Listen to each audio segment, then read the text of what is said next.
Hello, I'm Isaac Hayes III, founder and CEO of Fanbase. Listen to what I'm about to tell you. The window to invest in Fanbase is closing. We've raised over $10.6 million of our $17 million goal. That means there's room for less than 6,370 people to invest in Fanbase for the average amount. The minimum to invest in Fanbase right now is $399. That makes you an owner in Fanbase today. Go to startengine.com/fanbase to invest. Why? Because current social apps have taken advantage of users for far too long, with content suppression, shadow banning, harmful racist content, and no real tools for monetization and equity. Fanbase has over 1.4 million users and counting, allowing anyone to reach all their following and monetize their content from day one. Social media is the new TV, and whoever owns the apps that distribute that content have the opportunity to own potential billion-dollar companies. While big platforms with uncertain futures are failing to serve their users, Fanbase is stepping up to fill the gap. Don't wait until it's too late. Invest now, invest for yourself and your future. Go to startengine.com/fanbase and own the next generation of social media.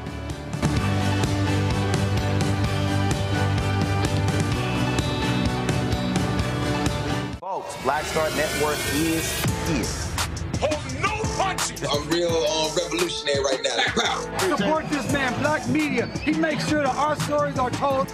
Thank you for being the voice of Black America, Roland. Stay black. I love y'all. All momentum we have now, we have to keep this going. The video looks phenomenal. See, there's a difference between Black Star Network and Black-owned media and something like CNN. You can't be Black-owned media and be scared. It's time to be smart. Bring your eyeballs home. You dig?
Today is Tuesday, June 10, 2025. Coming up on Roland Martin Unfiltered, streaming live on the Black Star Network.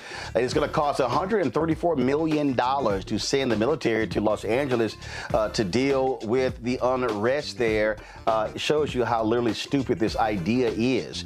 In Florida, a black sheriff says, "It ain't my job to deal with illegal immigrants." We'll show you what he had to say about that. Plus, a new study by the Brennan Center for Justice says that Texas's 2021 voting law is making it significantly harder for black and brown folks to vote by mail. We'll talk to an expert about that. In North Carolina, St. Augustine's University has been slapped with a $20 million default judgment, and now they're having to lay off staff. More drama for that particular HBCU. Plus, in tonight's marketplace, we'll spotlight Cologne Butter, a skincare company that offers butters infused with cologne and perfume. Also, David Oyelowo has a new series on Apple TV+. Plus, we'll show you my conversation with him, where we also talk about his streaming service, Mansa. It's time to bring the funk on Roland Martin Unfiltered on the Black Star Network. Let's go. He's got it. Whatever the miss, he's on it. Whatever it is, he's got the scoop, the fact, the find. And when it breaks, he's right on time and it's rolling. Best believe he's knowing. Putting it down from sports to news to politics. With entertainment just for kicks, he's rolling. It's on go, go, roll, y'all. It's Roland Martin, yeah. Rolling with Roland now. He's funk, he's fresh, he's real, the best, you know he's Roland Martin now.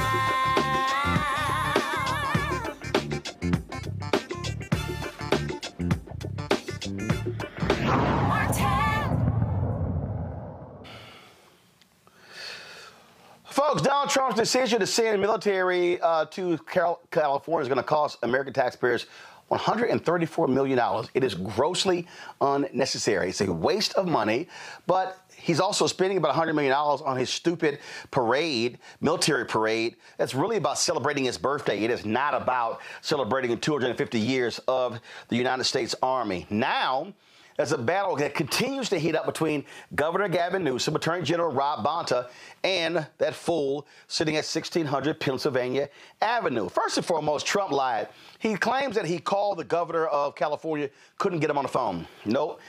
Newsom literally posted a screenshot of his caller ID on social media that shows that he is absolute lying. This is an unconstitutional move that he is making. Now, Governor Newsom has filed an emergency lawsuit against the Trump administration, arguing that the Trump attacks on California is a problem when it comes to states' rights.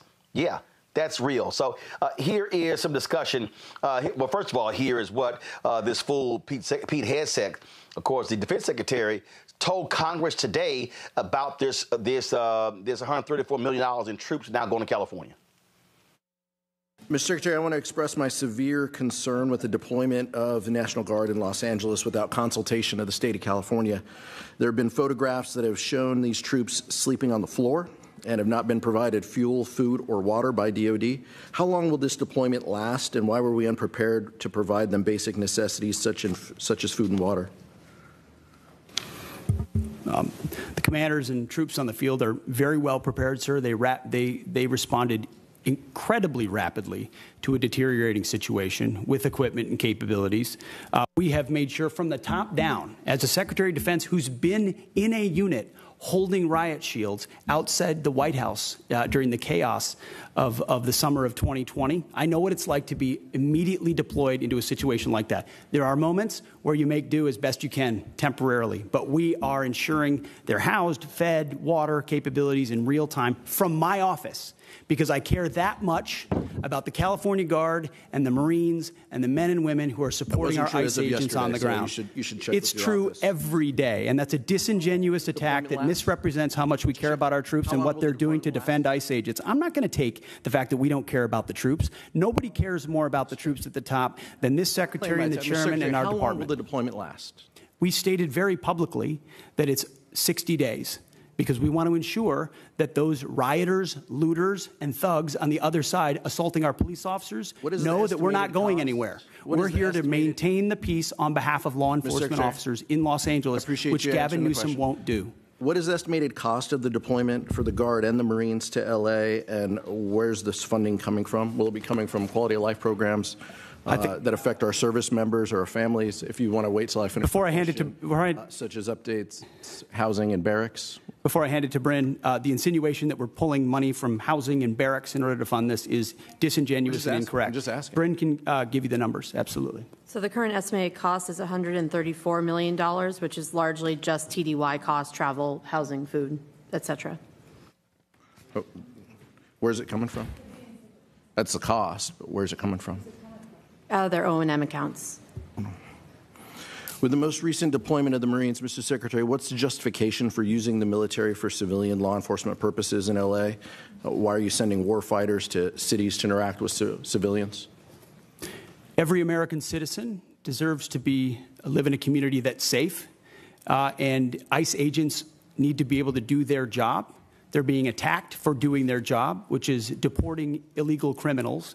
That should happen in any city, Minneapolis or Los Angeles. And if they're attacked, that's lawless, and President Trump believes in law and order. So he has every authority, and he has done mobilizing National Guard or active duty troops under U.S. code to protect federal agents in their job, which is exactly what we're doing, and we're proud to do it. We're proud to do it. 10 U.S.C. of the U.S. Code 12406 as a legal basis that the President used cites 3 examples and circumstances for the Guard: invasion by a foreign nation, rebellion or dangerous rebellion against the authority of the government of the United States, or the President is unable with regular forces to execute the laws of the United States. Which authority is triggered here to justify the use? I don't know. You just read it yourself, and people can listen themselves, but it sounds like all three to me.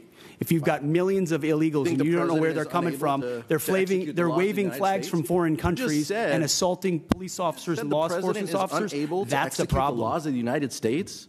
No, the governor of California is unable to execute the laws of the United States. The president, you said all three apply. The governor of the California has failed to protect his people, along with the mayor of Los Angeles, and so President Trump has said he will protect our agents, and our Guard and Marines are proud to do it. The law also says, Mr. Secretary, that the orders for these purposes shall be issued through governors of the states. You and I both know that President Trump has all the authorities necessary, and thankfully he's willing to do it on behalf of the citizens of Los Angeles, on behalf of our ICE agents, and behalf of our country.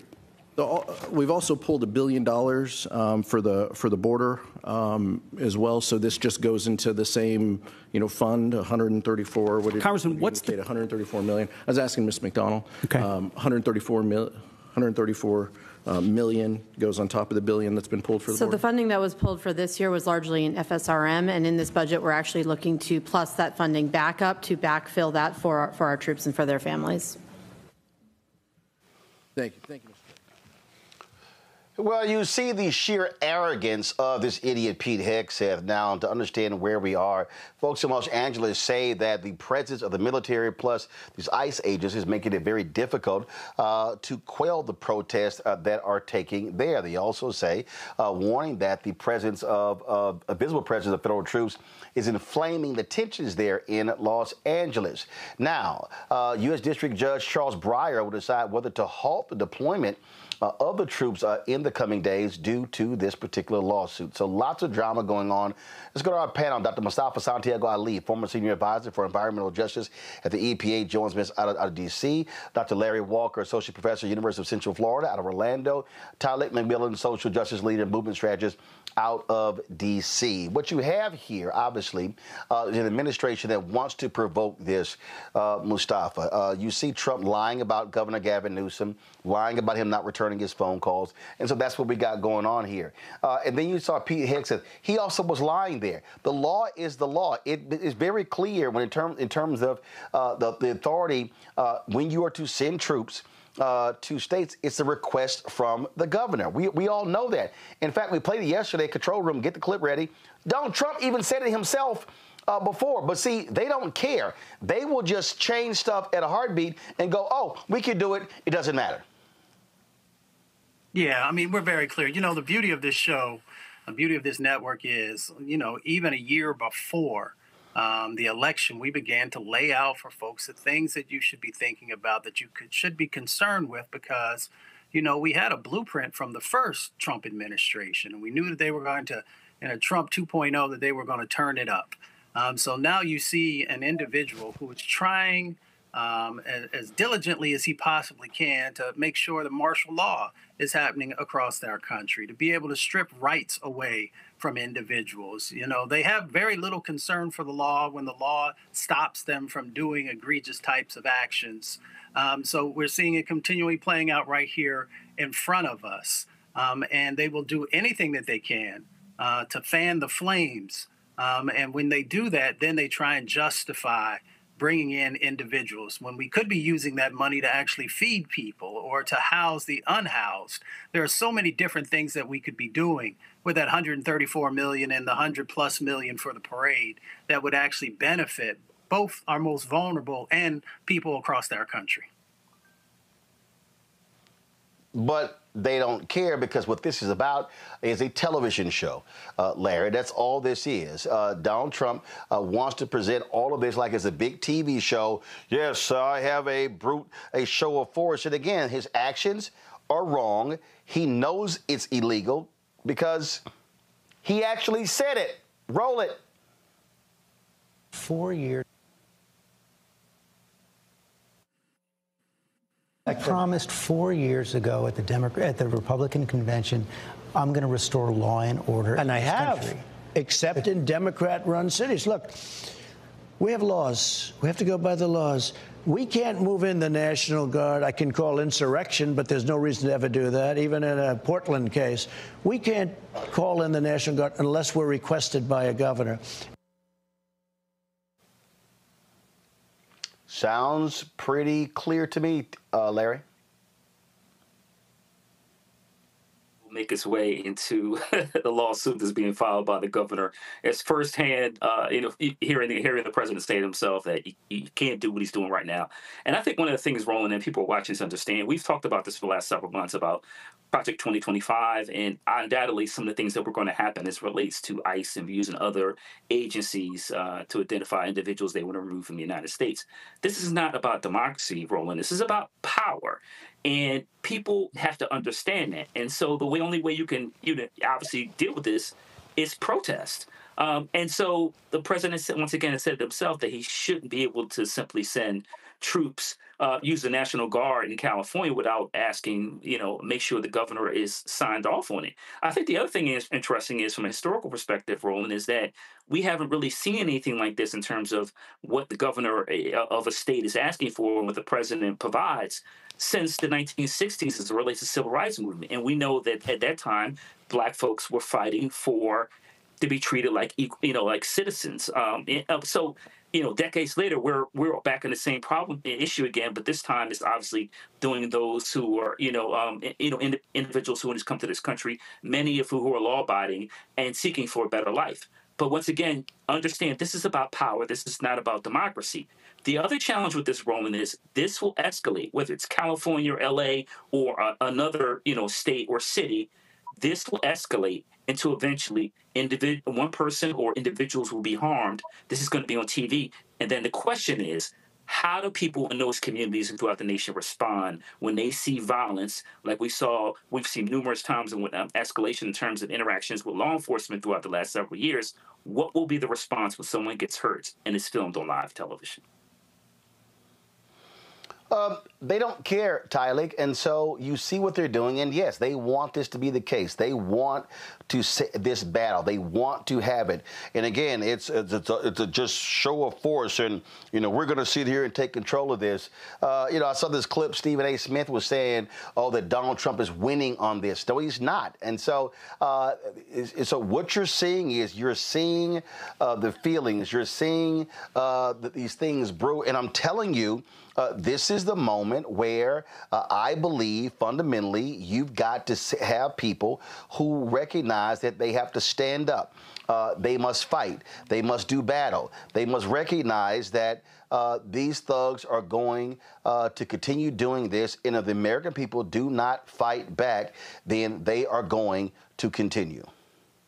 Absolutely, Roland. And I think, history tells us this, that silence in the face of tyranny is complacency. But protest, especially protest that is rooted in love, is the heartbeat of our democracy. And it's the heartbeat of who we are as people standing up to bigots and tyrants. And I think, it's a simple fact. It's a powerful demand that protesters are echoing across the world to stop criminalizing families, to stop caging our children, to stop using tax dollars to terrorize immigrant communities, because what we see here is not a mirror of strength, but it's a mirror of tyranny, and it's not law and order, but it's really lawlessness cloaked in a badge. And I want to be very clear on this, that this is just not about immigration policy. It's more about the right to dissent. It's about the right to gather, the right to raise our voices, the right to speak up.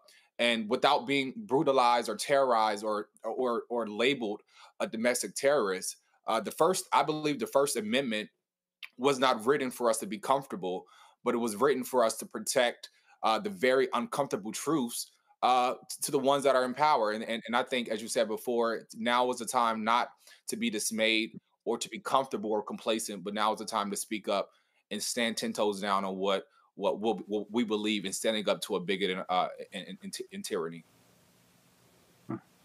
And I hope people really understand what is going on here. I'm going to read for you, Mustafa. This is a comment. This was a very interesting comment here.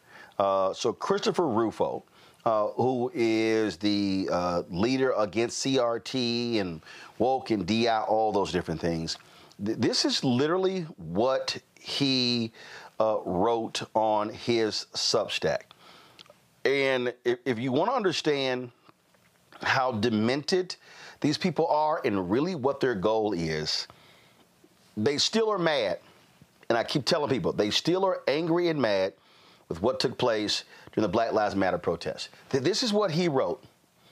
At the same time, as we saw demonstrated in Portland, Oregon, during the George Floyd, he calls them riots, the agencies should dispatch unmarked vans to follow key agitators and snatch them from the streets while the media are not looking. The most effective riot control is to, I need everybody listening to me right now. This is Christopher Rufo. Conservatives love him. Ron DeSantis loves him. The most effective riot control is to take movement leaders off the field, infiltrate their networks, disrupt the flow of funding, and roll them up in federal investigations. Denying the left trained protest leaders now will create a strong precedent for the rest of the president's term. Christopher Rufo is calling for COINTELPRO 2.0.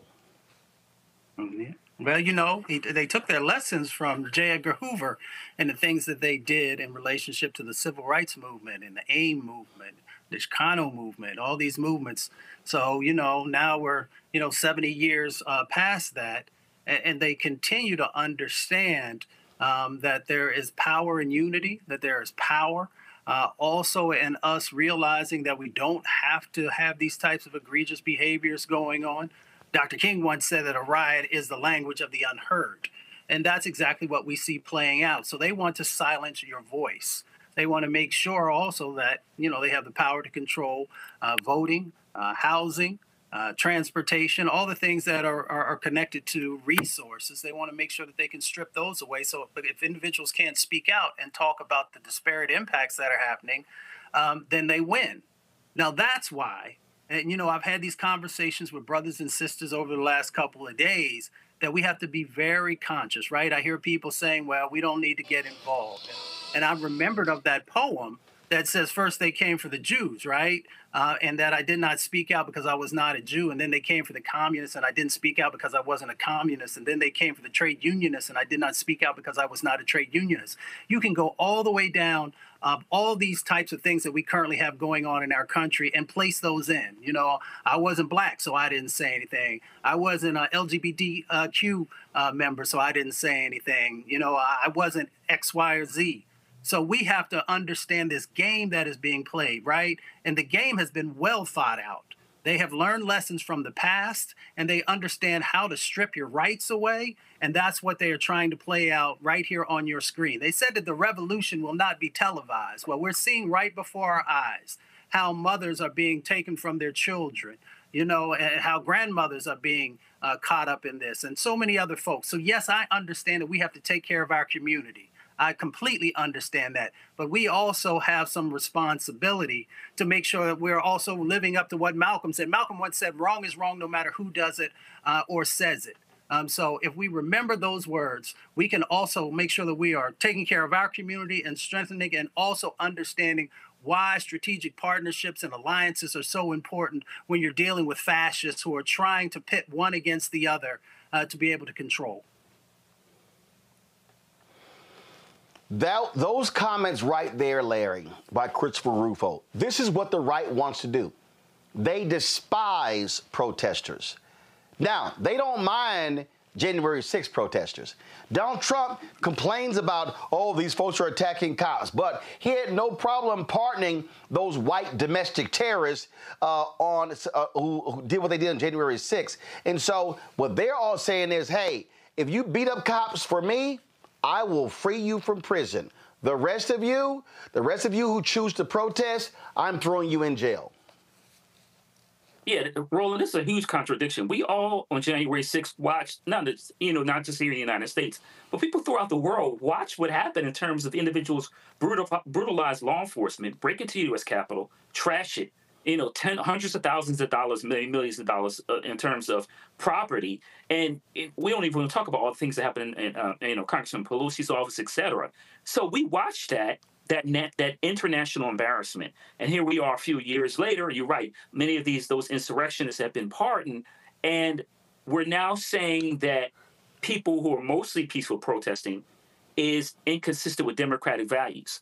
And I go back to the point I made earlier about power and not democracy. This is about power. Listen, if you're going to uphold white nationalist ideas and views, then you're fine. If you are fighting for a multiracial democracy, they have a problem with you.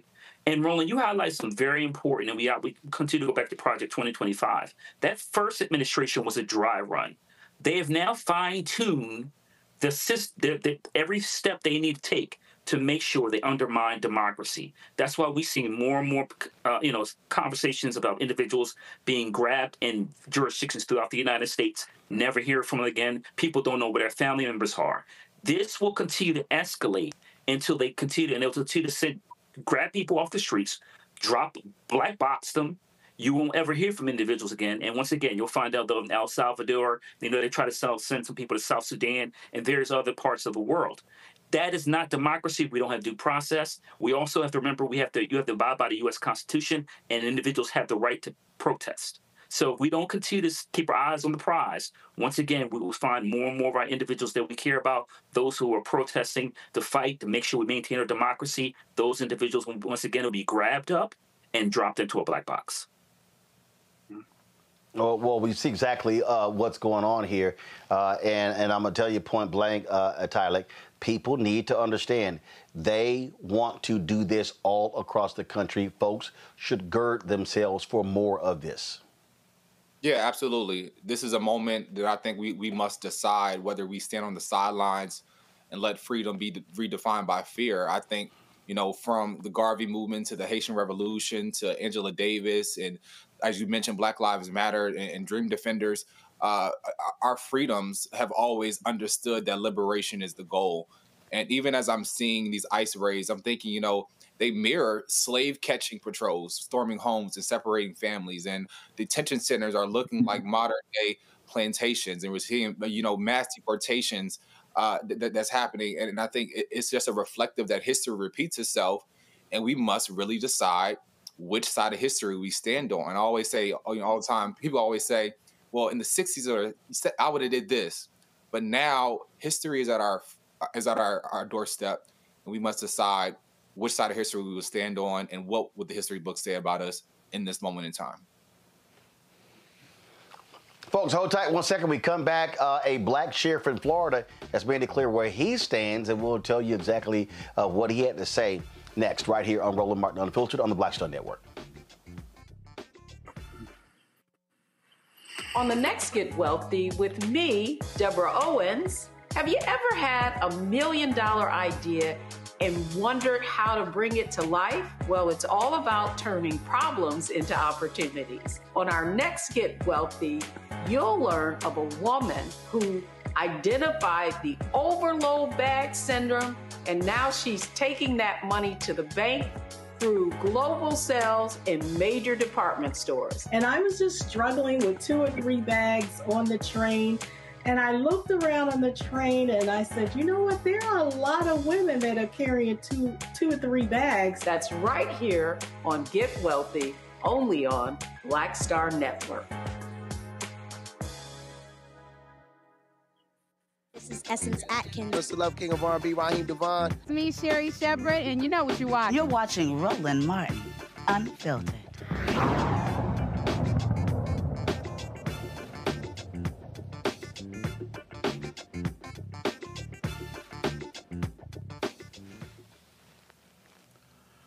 A black Florida sheriff and the state attorney general are at odds on the issue of arresting immigrants. Attorney General James Oldheimer sent a letter to Broward County Sheriff Gregory Toney following the sheriff's comments about not prioritizing the arrest of immigrants during a commission meeting last week. Check this out.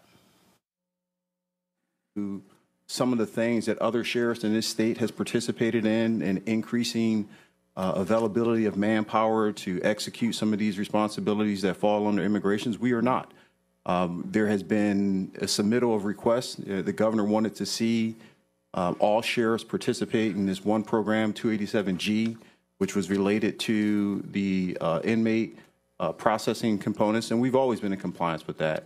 Then there was a pivot point to have deputies participate in 287G task force, whereas now it's the law enforcement apparatus that is out in the field and increasing the operational tempo for customs, meaning 20 deputies are assigned, let's say in Sarasota, to this particular task force. And those deputies are now basically operating under the will, or so, the partnership of immigration. I've dedicated the 2 people that's always been there. I've not increased that. We have other priorities in this community that I'm focused on, and immigration is not one of them. Not to dismiss the importance of that, but we have had case after case just a few months ago to speak about why it's important for us as law enforcement practitioners to focus on the criminal components, not administrative components when it comes to immigration. I don't care what country you're from. If you commit a crime in this country or commit a crime in this county, I'm coming for you. But what I refuse to do is take this notion that we need to be knocking on doors or arresting children or going into daycare centers or restaurants and taking and snatching people off these streets who have been paying taxes and contributing to this society in some positive form, regardless if they're a U.S. citizen or not. It's not within our purview. It's not within our responsibility, and I won't participate in it. This is something that has alarmed this community repeatedly, and I've been crystal clear, and I have not wavered in my stance in the last 6 years, and I won't. The Youth Miles letter orders Tony to comply with the efforts of the Immigration and Customs Enforcement. Larry, your thoughts? Yeah, Roland, it's a lot going on down here in the state of Florida. And so, a lot of the sheriffs down here gleefully signed on to get involved in a lot of these ICE raids. And if you see what the sheriff said, what he had to say is completely reasonable. We also have to highlight that he as sheriff, he also serves a very diverse immigrant population. So and we're talking about individuals who voted for him. So this back and forth between, the AG, the state AG, and the sheriff is really based on the fact that he is not as gung-ho as some of the other sheriffs down here in the state. But once again, his point is practical. He's saying if you're a criminal, then we'll come after you. But what he's also saying is they're not going to be kicking doors into homes of individuals who haven't committed a crime. Once again, he to quote him, that pay taxes. And Roland, this also relates to, he points to education. We're increasingly seeing ICE agents go to public schools, elementary schools in some cases, seeking to talk to young people. So his point is that we're not going to look for law-abiding individuals, and we're certainly not going to be kicking in the door to elementary, middle, high schools to snatch kids out of school. And then, like I said, I use the term black box in terms of the last segment. But he's just saying, what he's saying is practical. If you break the law, I'm coming after you. Otherwise, if you live in a community, you're being productive, I'm not going to bother you. But down here, that is not enough. Once again, I made the point about power. They want a far more, stronger commitment from sheriffs throughout the state to make sure that if you're a child or a woman who has, taken care of small children or a father, that they don't care. If they grab you, that's it. They'll send you to Louisiana or some far country. But the bottom line is what the sheriff said is not radical, but in the state of Florida, it is. What we're seeing, Tydick, again, we know in this state, we saw when Ron DeSantis removed 3 state, 3 DAs, if you will, because they said of what they were not going to prosecute. This is what these folks do. And I wouldn't be shocked if they try to move on this duly elected black sheriff. Absolutely. And I think even as you just pointed out, sheriffs are elected by the people. They're not appointed by the government. And when communities, especially communities of color, organize and demand that their local law enforcement, protect them rather than tear them apart, as an elected official, I think the sheriff has a duty to listen. I don't think it's about politics, but it's really about prioritizing their community safety. And as mentioned before, if they're not doing anything that causes harm to the community, then they should be left alone. And I think even understanding the track record of ICE in itself, having the long track record of abuse, of racial profiling, of violating people's civil rights, especially in a community of Black and brown folks where distrust is already a major issue. And I think the sheriff saying no to ICE is honestly saying yes to the due process and dignity of public safety. And I think it's commendable, and I wish more local officials would heed to the concerns and the voices of the folks in their community. Oh, but here's the deal, Mustafa. They don't give a damn about people who are duly elected, and they don't care if they have their own opinions. They want to tell them what to do.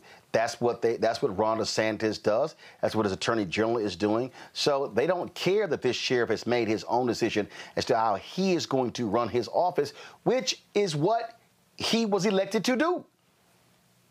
Exactly, and he's doing the right thing. We all know that many law enforcement have limited income, so that means that you have to prioritize.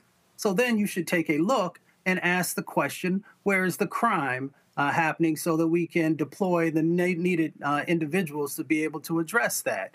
So there are numerous studies that are out there that show that folks who are undocumented do significantly less crime than those who are documented or those who are citizens here in this country. So based upon that premise, which is rooted in fact, then Ron DeSantis should be great. Should be very, very thankful that you have a sheriff who's willing to stand up and say, wherever crime is, I'm going to deal with it, but I'm not going to take resources away from the areas that I'm trying to serve and protect.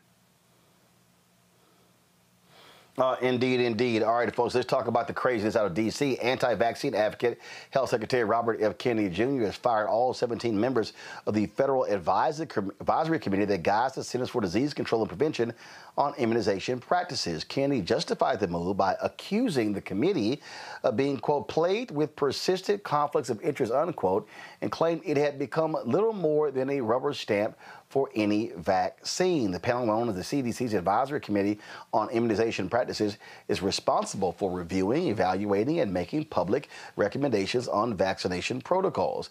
ACIP was scheduled to meet later this month to evaluate this year's COVID-19 vaccines, but we won't know what happens next because he's fired them. This is absolutely par for the course.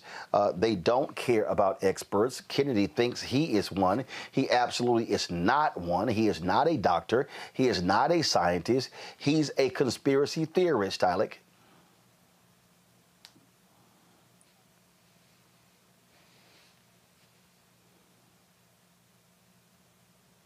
Tyler?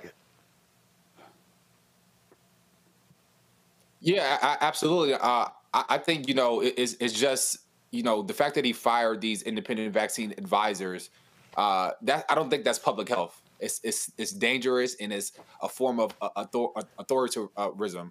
And I think, it's calculated, and especially amongst, a community where distrust has been in the health community. Our people really carry the scars of medical abuse, from the Tuskegee to Henrietta Lacks to, just the lack of care in hospitals and hospital racism today. And I think we have every right to ask those hard questions. But what RFK is doing, it isn't accountability, is really sabotage, and it's on the backs of Black and brown folks that, while our system is flawed, it's meant to still center science, data, and public health. And what he has done is really thrown away the science. And it really puts people in a space to not trust already for a system that, we already don't trust. And so it's very dangerous. And it's our health will be at the collateral of these decisions, most drastically. Mustafa? Yeah, everything that he just said is exactly correct. This is dangerous and egregious, right? You are literally playing with the health of folks across our country. And of course, we know our most vulnerable communities are the ones that often carry the burden. So this is just another continuation of that. Now, I have helped to put together these high-level federal advisory panels before. Many of the things that were shared are just not true. When you have these advisory panels, you are going out and trying to find the very best. And you're not necessarily trying to also just bring individuals on who see the world through the prism that you look through. You want to have a very diverse group of individuals. I know the word diverse probably scares them, but in the way that they actually get down. But when you have these advisory panels, they provide that advice and recommendation, whether it is to an administrator or to a secretary, about the things that they should be considering. They write in-depth reports, and they walk through some of the most critical issues that our country is facing. So for them to just fire everybody and then try and go out and get individuals who are going to be a part of that same group think, because these are the individuals that actually are not interested in diversity of thought. These are the individuals who are not interested in actually taking a hard look at subjects. They just want folks to join who will say what they need to say. And the answer to that is yes. So we need to be very mindful of what is currently going on, and both the short-term and long-term impacts of not having the right individuals with medical background, as you said, with public health background, and what are the other categories that they may have who are helping to keep our country safer. Larry. Roland, when they confirmed, Kennedy to HHS, it for me, it reminded me of letting the fox in the hen house. The United States leads the world in terms of, where we talk about institutes or college universities in terms of research as it relates to public health. He's dismantling all that. And so, getting rid of this advisory committee is going to disproportionately hurt Black and brown people. And particularly, like I said, you can see this coming a mile away. We already know he's an anti-vaxxer. And on top of that, let's remind folks, we're just a few years out from a pandemic. This is not the time to have someone like this in charge of our public health apparatus, particularly, like I said, the challenges that the world has faced just a few years ago. But he's been confirmed, and now we're seeing the repercussions of that. Once again, someone who doesn't believe in science, who tries to drink, unpasteurized milk, take nosedives into polluted waters, should not be in charge of what happens in everyday lives of individuals as it relates to dealing with diseases and vaccines.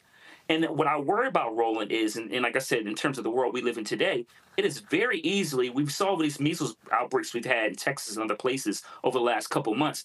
It is very easily for situations like that. Once again, what about the flu and possibly COVID? Once the winter comes around, all these things can happen and have a tremendous impact on the lives of individuals, a lot of Americans. And once again, there is no guarantee that another pandemic or something similar cannot happen during this administration's time. So having Kennedy in charge, and once again, he's trying to dismantle all the scientific knowledge that's been built over decades, is going to be challenging for this country, and it's going to contribute to problems not just for this generation, but generations ahead in the future.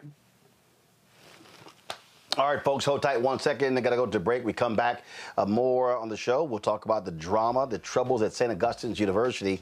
They continue to face significant financial headwinds. Also, our marketplace segment, we talk about the new product that is available on shopblackstarnetwork.com. That is next. But first, if you want to support the work that we do, join our Bring the Funk fan club. Your dollars are critically important for our success. Of course, you're watching one of the top 100 podcasts on YouTube's weekly chart. We started out 78, now moved to 67. Then, of course, guess what? Then 67. Then 78, 67, then 246. And so we keep making the jump. If you want to support the work that we do, join our Bring the Funk fan club. So you're checking money, or you're going to use Cash App, use the Stripe QR code.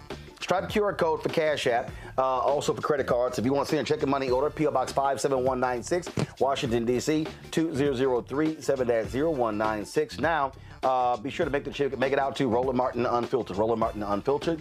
PayPal's R Martin Unfiltered. Venmo RM Unfiltered. Zelle Roland at RolandSMartin.com. Roland at RolandMartinUnfiltered.com.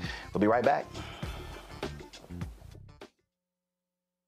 This week on The Other Side of Change. We are here talking about the unfortunate case of 30-year-old Adriana Smith, who was diagnosed and pronounced as brain dead at 9 weeks pregnant and is being kept alive by the state to carry this pregnancy out to full term without any input from her family. It's a really harrowing example of the lack of bodily autonomy we have in a post-war world, and we're going to dream bigger. Join us on The Other Side of Change, only on the Black Star Network. Next on the Black Table with me, Greg Carr. An hour of living history with Dr. Richard Mariba Kelsey, thinker, builder, author, and one of the most important and impactful elders in the African American community. He reflects on his full and rich life and shares his incomparable wisdom about our past, present, and future. African genius is saying that my uncle was a genius, my brother was a genius, my neighbor was a genius.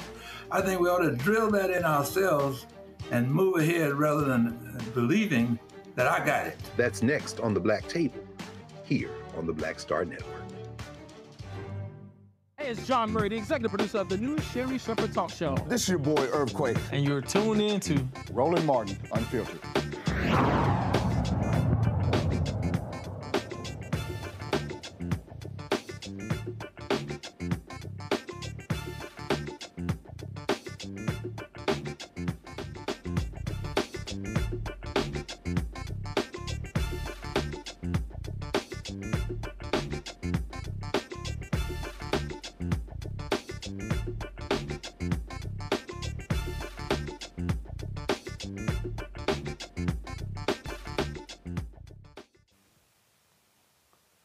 A new study shows Texas's 2021 voting law making it harder for black and brown folks to vote, especially by mail. The law requiring an ID number to match precisely with your voter registration caused nearly 30,000 ballots to get tossed in the 2022 primaries, meaning almost 90% of those folks never got to vote at all. Many still have not returned to the ballot box.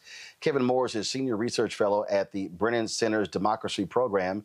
Glad you are joining us. First and foremost, let's understand this here, Kevin.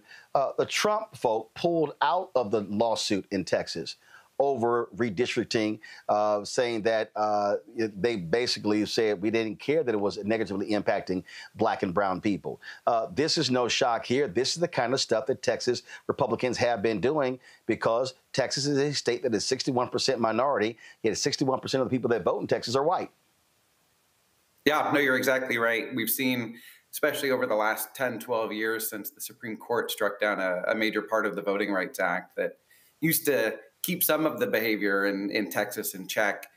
We've seen them pass a number of bills that have made it more difficult for voters of color to cast their ballots and make their voices heard, from voter ID to what we're talking about this evening, the Texas SB1 that they passed in 2021 after, of course, all of the shenanigans around the 2020 election and the big lie. And remember, when those things were passed, they were angry that Donald Trump lost. He won Texas. He won Georgia. He won Florida. But they still changed their laws because they didn't want it to be close. I mean, we don't know exactly what was going on inside the minds of the legislators, but we can look at the data, and the data makes it very clear. What's that? Actually, I think we can.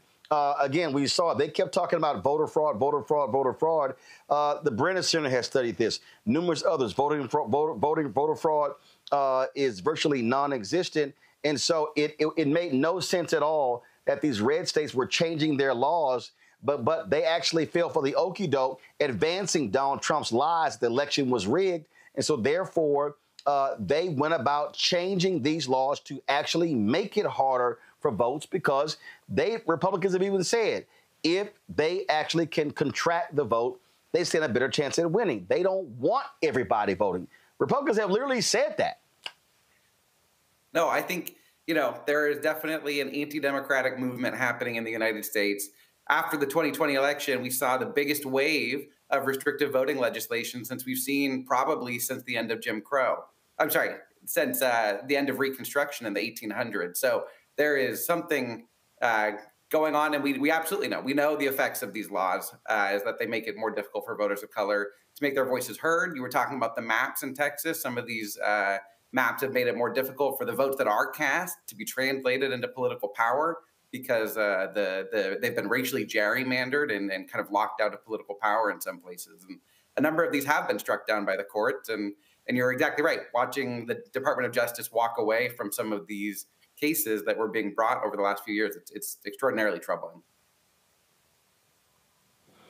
Yeah, and so when you look at this vote in Texas, and again, we know how these other states, when these large states move, they follow. And so The problem is when they pass these laws, they're now enshrined into law, and it really is creating problems. And so what have people go, oh, I don't understand what the big problem is with a voter ID. The issue is not even a voter ID. It's all the things that they put in place that go along with the voter ID to actually drive people away and because they want to frustrate folks to make it hard to vote. They don't want to make it easier.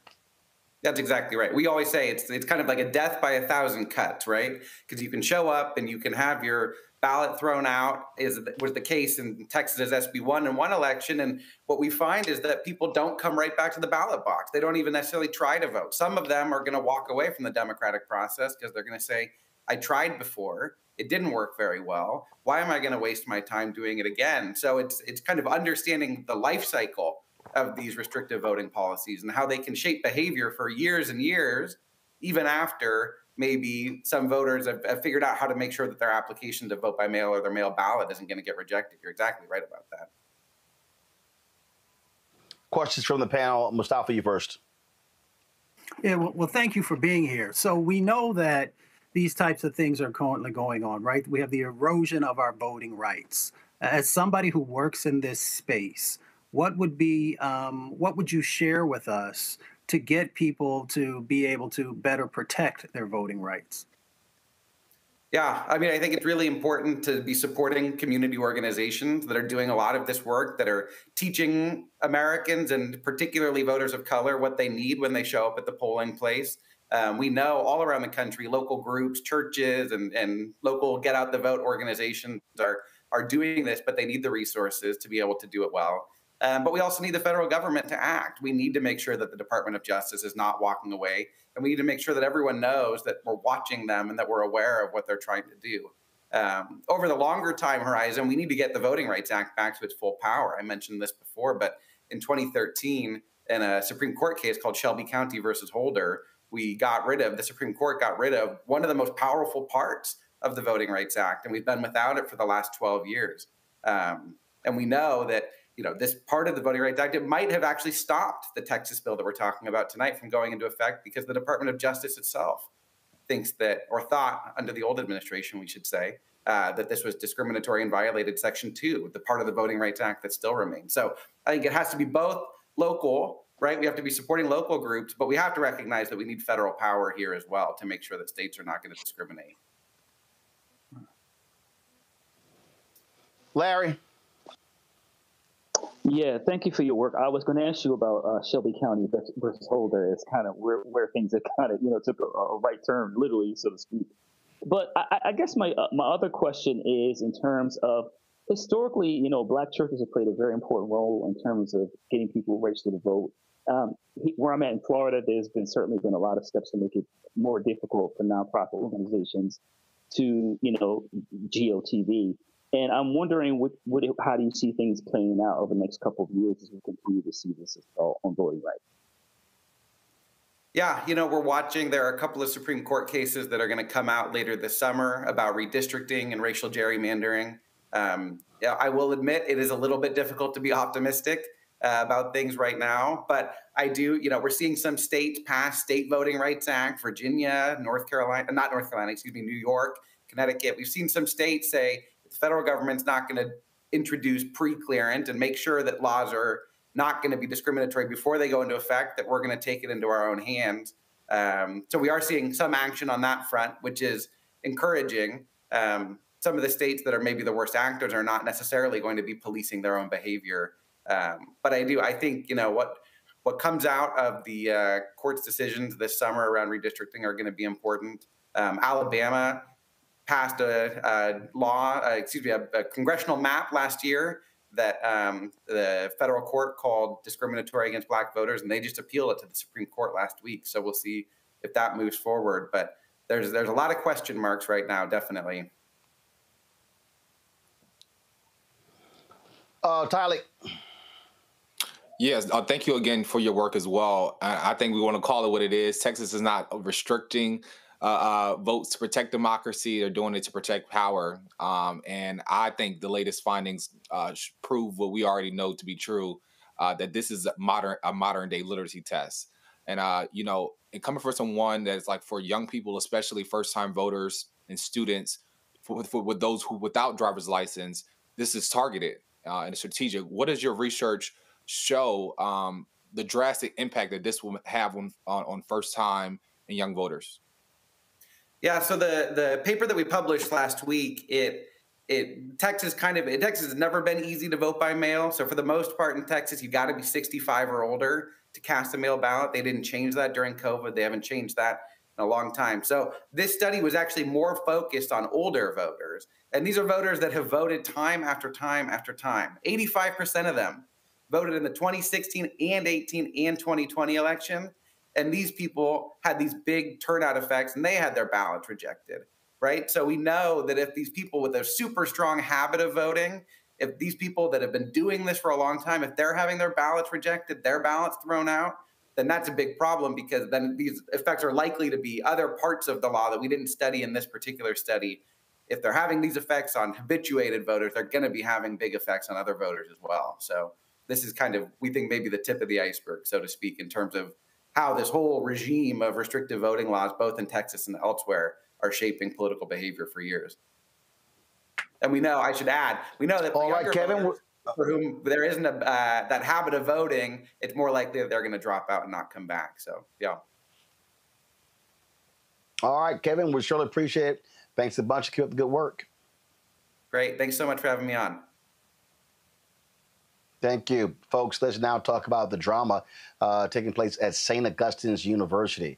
The financial troubles continue, folks. A Wake County judge has ordered the HBCU to pay more than $20 million to SBA Connect after the school failed to defend itself in court. How stupid is that? If you are St. Augustine's, you should be firing your law firm. You should be firing the people who oversee the law firm. Everybody in the world knows you don't get sued and not respond. Now, this is on top of lawsuits from other vendors, such as Avaria and United Healthcare, seeking millions of dollars in unpaid bills. Alumni are furious, blaming years of mismanagement and poor board oversight. Enrollment has dropped significantly. Staff has been cut, and the university is still reeling from the loss of its accreditation in March. They are $32 million in debt. They have tax liens, failed rescue plans, pressures mounting ahead of a key arbitration hearing scheduled for June 26, and we're getting reports that SAU has laid off their remaining staff. As usual, we reach out to the university to get a comment, but our email went unanswered. We've been trying to get the interim president, Marcus Burgess, and the Board of Trustees chair, Brian Boulware, on this show since March. They have consistently declined every single invitation. Maybe they're not responding to our requests because they fired the communications people. I don't know. But this shows you the sheer catastrophe that is taking place at North Carolina University. And again, leadership should be ashamed of themselves for allowing this. You don't even respond to a lawsuit, and now you got to pony up $20 million. I swear, I get the sense there are some people who just want this university to absolutely die.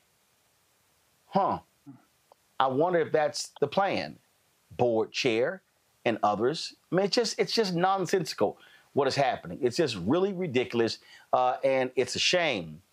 It's a shame that we're having to watch this thing unfold and endure. Also, another story that came out today, Fisk University announced that they are ending their gymnastics program. Remember, they got lots of attention. It was being hailed as a major, major thing when Fisk announced the launch of their gymnastics team, becoming the first HBCU to have a gymnastics program. Well, the problem is that, first of all, Fisk University say at the conclusion of the 2025-2026 academic year, that's when they will end the program. They cite recruitment challenges, scheduling disadvantages. This is what the athletic director, Valencia Jordan, explained while the school was dropping the sport. Quote, the decision to halt the program comes after a comprehensive review of the gymnastics program and its alignment with the HBCU Athletic Conference. Now, the HBCU Athletic Conference is an NAIA school. y'all, NAIA hasn't had gymnastics as a sport in, I don't know, 30 plus years. Fisk Athletics competes in the HBCUAC. Currently, gymnastics is not an HBCUAC sanctioned sport, resulting in considerable challenges for the university to schedule competitions and build a robust recruiting pipeline. While we are tremendously proud of the history our gymnastics team has made in just 3 years, we look forward to focusing on our conference-affiliated teams to strengthen our impact in the HBCU Athletic Conference. Fisk is grateful for the hard work, dedication, and tenacity of its gymnasts, staff members, and coaches who made this program possible. The university is dedicated to supporting both staff and student athletes to ensure a seamless transition. Fisk gymnastics team has forged an indelible legacy through their monumental achievements. The Fisk community is committed to celebrating the gymnastics team through the 2025-26 academic year and encourages alumni, student, staff, and community members to support the team at one of their meets prior to May 2026. Here's the thing, Larry. This just makes no sense to me. Listen, when Walter Kimbrough and our frat brother went down to Talladega, and when he was looking at all the financial mess there, one of the first things he did was drop a gymnastics program. He was like, this doesn't make any sense. Now, we know that gymnastics is not a revenue-generating sport like most sports, especially at HBCUs. But you don't just announce these things just for the hell of it. You got to have the resources to do it. And it made no sense to me to do this if you don't have the money to do it. Yeah, I remember, when Fisk announced a few years ago that it wanted to start the gymnastics program, and then as you highlighted, other HBCUs follow suit. I'm really sad, to hear that they're ending the program. You're right, Roland. It takes a lot of money and resources, travel to make sure they have a place to practice, et cetera. And, I know a lot of very proud Fisk alum who are, upset about this decision. But once again, this is a resource gap that HBCUs and PWIs, that's been going on for decades. We know the Fisk is a renowned academic institution, Jubilee Singers, among other, renowned alum and historical figures. So I think it's very difficult to have a gymnastics program, once again, for a small institution. Hopefully, down the line, once they've grown a little bit more, that they can maybe bring the gymnastics program back. But this is certainly a blow. And as you say, you talk about Talladega and some other institutions who tried to start a gymnastics program. Once again, it takes considerable resources. I know that if there's an important like Title IX to make sure you have gender equity in terms of sports. But once again, it's difficult for certain sports that don't generate a great deal of revenue, particularly for small institutions, to make sure that they continue to run for years. Well, I'm sorry, Mustafa. I mean, at the end of the day, listen, there are things that you can't afford, This is one of them. Don't launch programs that you're going to have to shut down. I'm sorry. Listen, when I was talking to people at St. Augustine's, you know what they told me? They said their financial issues were exacerbated when they brought the football team back. If you're St. Augustine's, you can't afford a football team, so stop it. Stop it. I mean, I hear what you're saying. First of all, thank you and congratulations to the sisters who are there with the gymnastics team. I'm a former athlete, college athlete. I had to make some decisions about what college I was going to go to, both on the academic side and the athletic side. And I looked at the sustainability of programs, to find out how long they've been there, what the resources look like, all those types of things.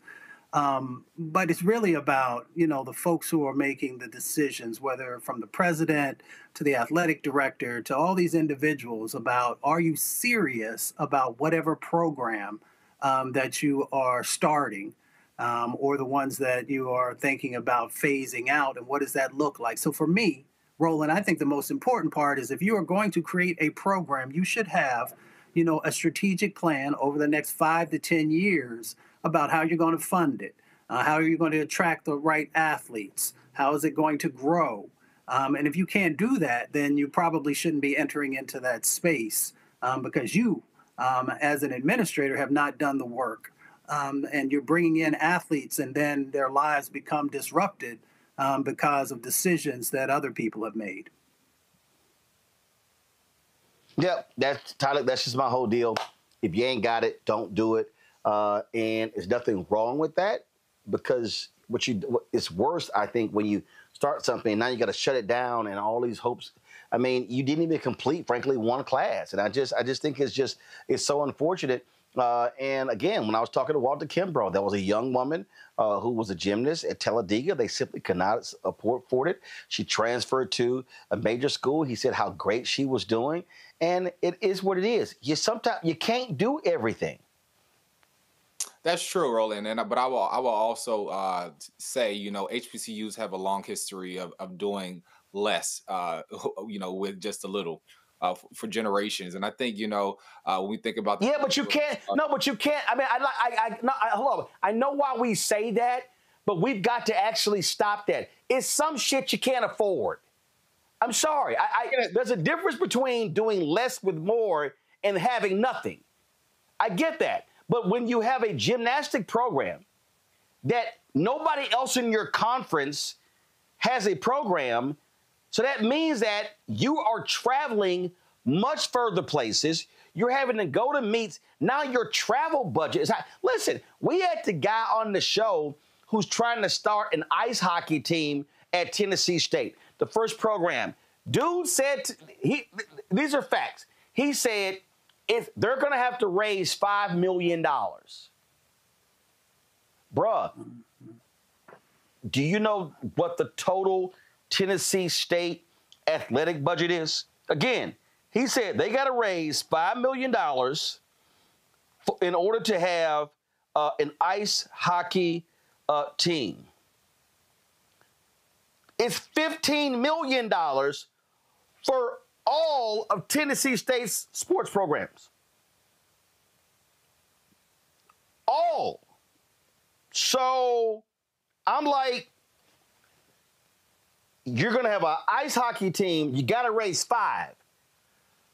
But the total budget for all of the Tennessee State sports is $15 million. I don't see how that's happened unless you have a major benefactor who is going to personally fund that program. If you can pull that off, go right ahead. To me, if you can't, you don't start these programs. Yeah, absolutely. Go ahead. And I would definitely agree with that. And to the point where I was talking about doing less. We shouldn't accept that. But now we have seen a predicament where it didn't work out. The school was already starving and now struggling to eat and having to cut off different programs. And I think it's almost the same thing that we're seeing at St. Aug.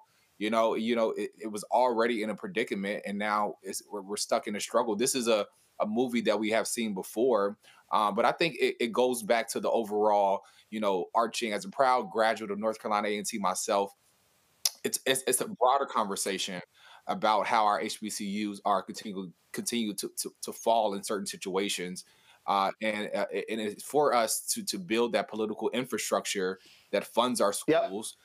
That doesn't abandon our schools politically, and how we must, create an incubator where our endowments are matching at levels to be able to support programs for our students to be able to do gymnastics and ice hockey and all these other sports that a lot of these other schools are getting.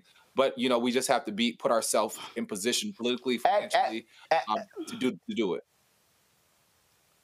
No, but actually they're not, because a lot of other programs, they know what they also can and cannot afford. I'm just being straight up. It's just tomorrow. It's just sometimes you got to say, you know what? We can't afford that program, so we're not even going to launch it.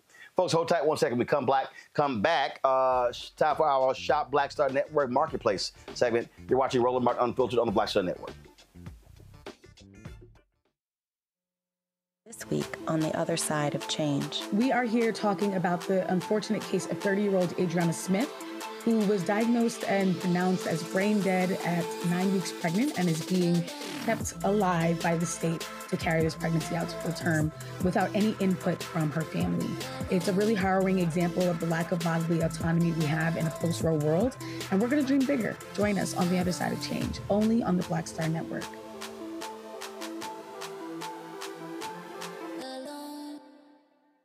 Carl Payne pretended to be Roland Martin. Holla! You ain't got to wear black and gold every damn place, okay? Ooh, I'm an alpha, yay.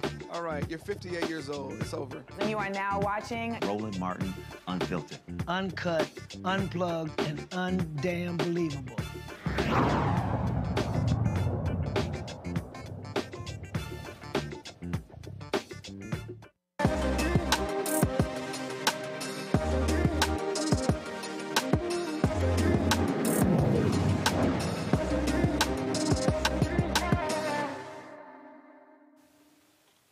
All right, folks, with Father's Day is approaching, we have the perfect gift for the man who wants to take care of his skin and smell good at the same time. Cologne butter is a homemade infused body butter rich in nourishment using only wholesome organic ingredients sourced from around the world. Mike Snow is the founder. He joins us now from Cali. Mike, glad to have you here. So where did this idea originate from? Thank you. Thank you for having me. So I just love body butters. I get really ashy. So a lot of body butters on the market. You know, they smell like strawberries or mango. And I just don't want to smell like that.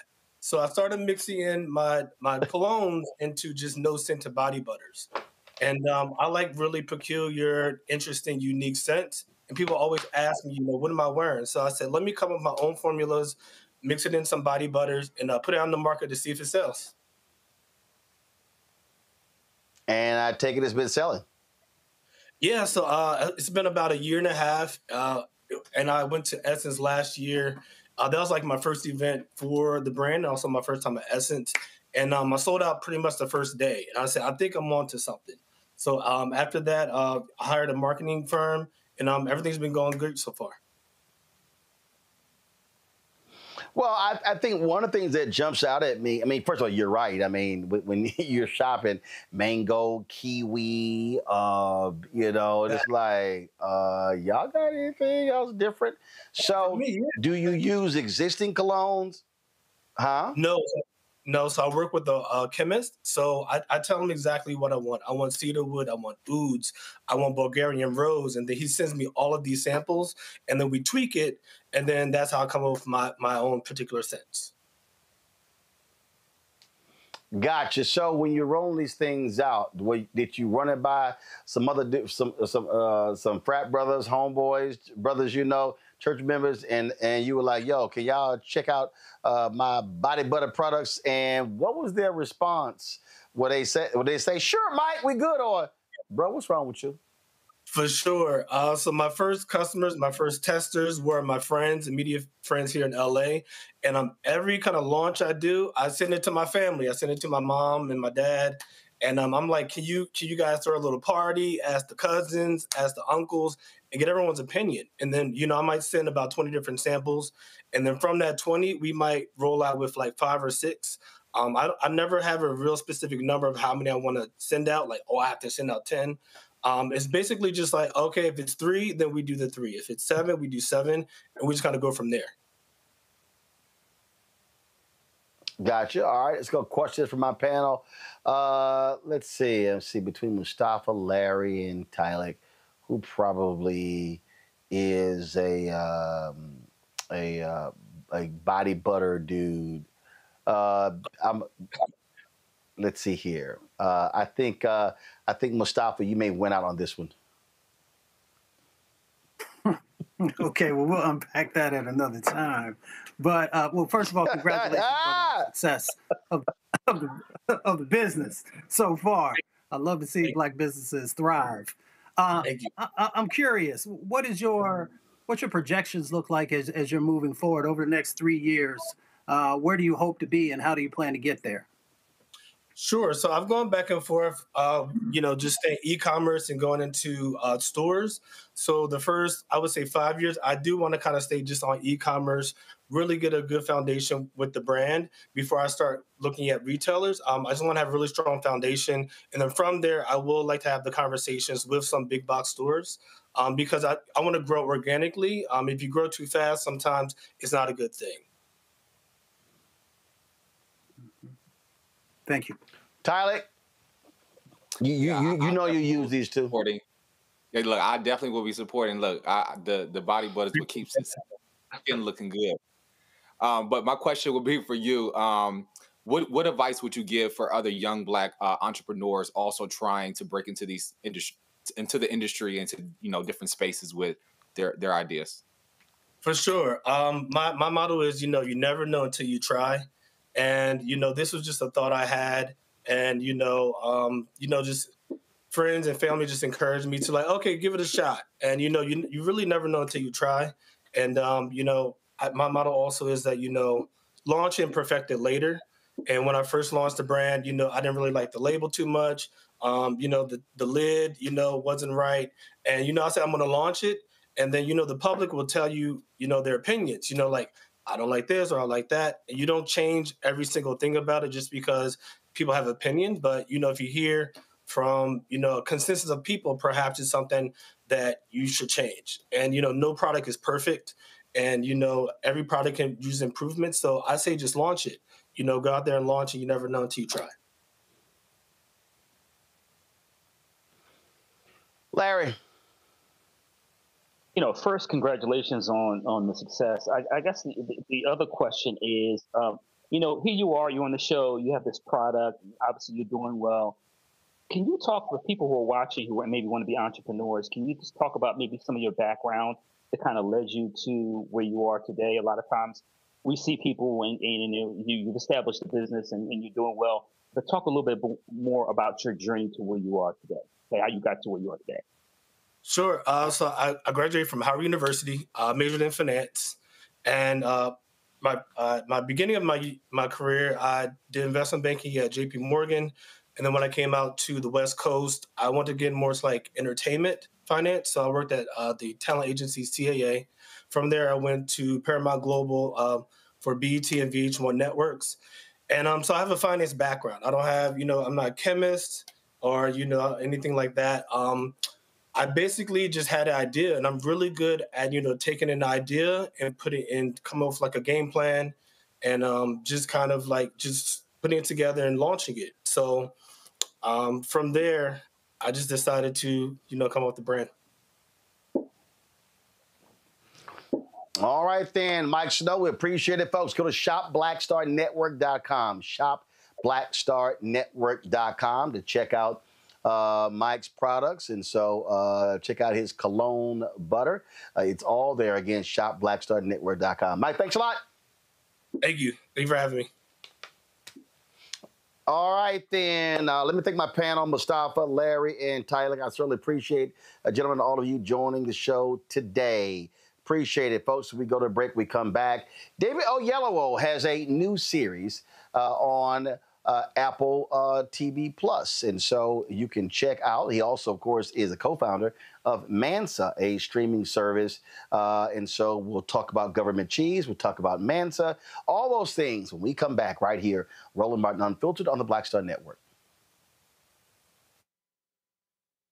This week on A Balanced Life, we're talking about single father parenting. You've got it. Faith, family, and fatherhood. What does it mean to be a single parent father, spending time with your kid, whether it's a son or a daughter? Whether you asked for it, planned for it, or by tragedy or accident, you step into the role. I didn't take it as a woe is me moment or like, what am I going to do? It's like, matter of fact, I looked at it, I rolled up my sleeves and I said, hey, whatever it takes. That's all this week on A Balanced Life with Dr. Jackie here on Black Star Network. What's good, y'all? This is Doug E. Fresh, and you're watching my brother Roland Martin Unfiltered as we go a little something like this. Hit it. It's real.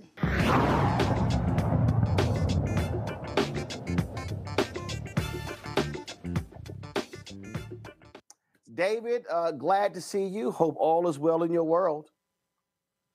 It is great to see you again, Roland. So I'll say from the outset, I rarely do these interviews. Now, here's why. Here's why I'm talking to you, because it's you.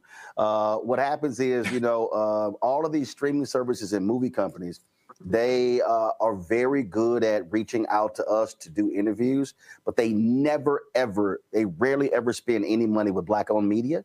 And so I always make the case, well, if my audience is good enough to market, then you should advertise. But when your folks hit me, I said I will make an exception for David. And so that's why we are doing this here, because it's you. So I make that clear, because we talk about opportunities for actors in front of the camera, behind the camera. We talk about people who do these deals, diversity deals, and whatever, where they talk about equity.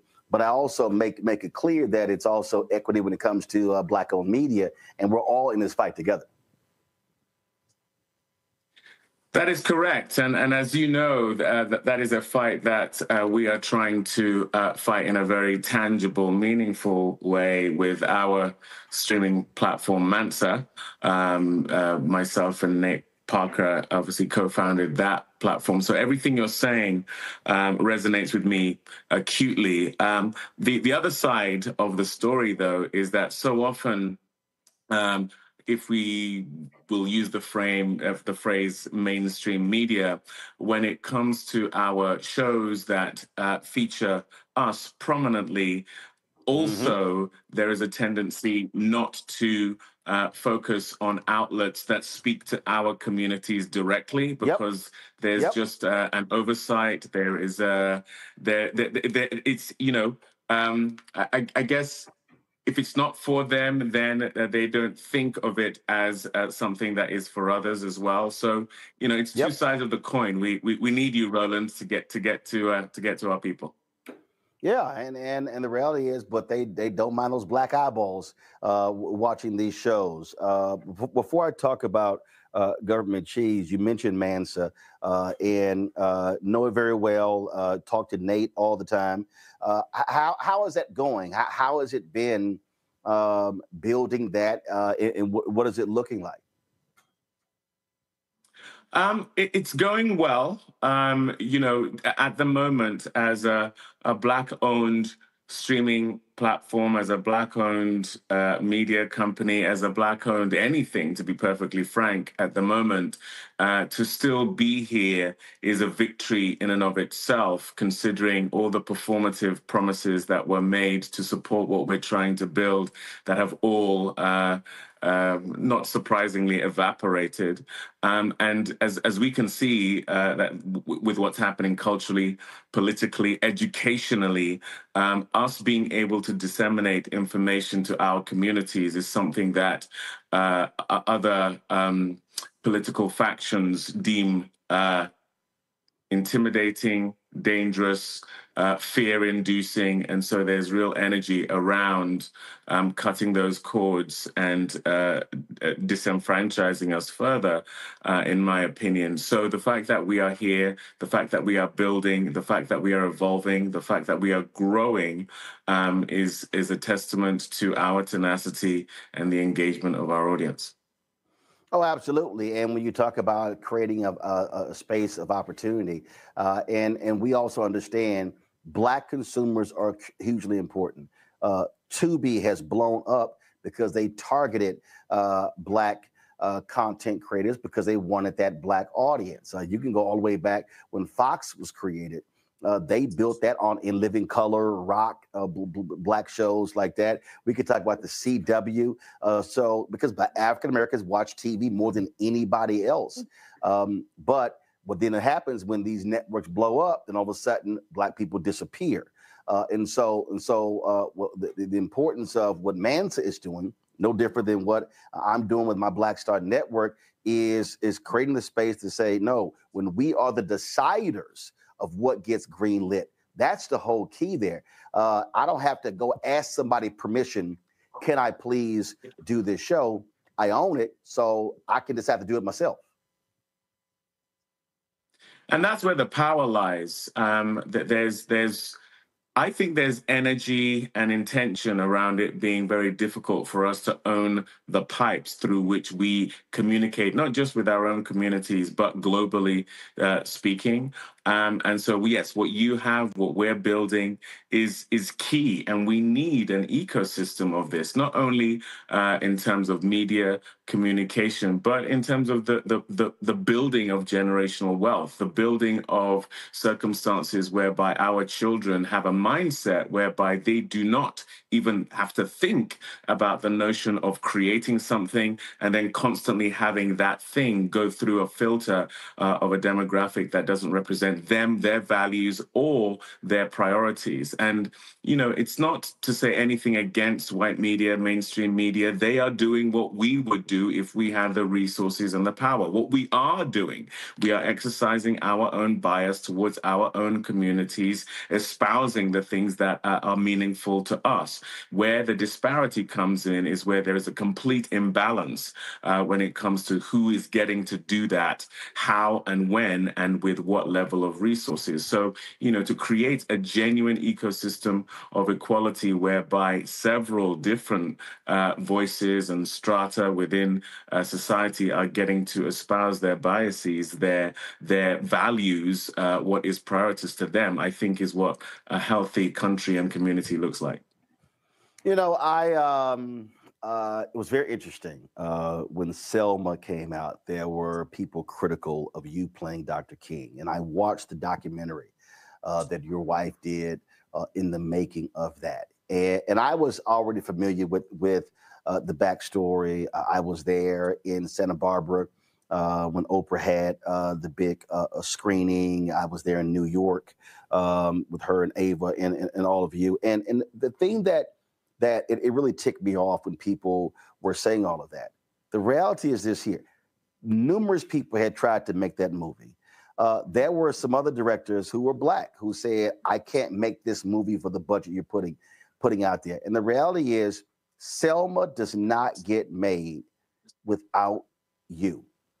And you've made that clear as well. And I think people need to understand that. People need to understand that when an individual puts it all on the line, it's easy to sit here and Monday morning quarterback and say, there should have been an American actor who did this. Well, the reality is a Black American actor didn't actually make it happen.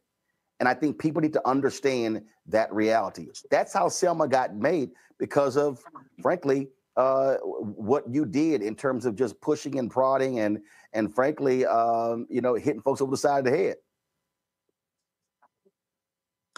Well, I appreciate that, Roland. Yes, that's the reality of the situation. But I do also understand the frustration. There are so many people who came before me who couldn't get Selma made, who couldn't get Bass Reeves made, who couldn't get a show like Government Cheese made.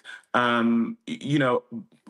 are a plethora of reasons why I think there is divinity around my ability to help get Selma made. I felt called to do it. It's the thing that gave me energy every day through those 7 years of trying to get it made. I'm not saying I'm special, but I did feel called to it. And thankfully, it came to fruition. There are many others who are doing things that feel divine and that they are divinely called to do. I look at Ryan Coogler and what he's achieving in his collaborations with Michael B. Jordan. There are many who have come before who were not able to ascend to the level these brothers are enabled to do.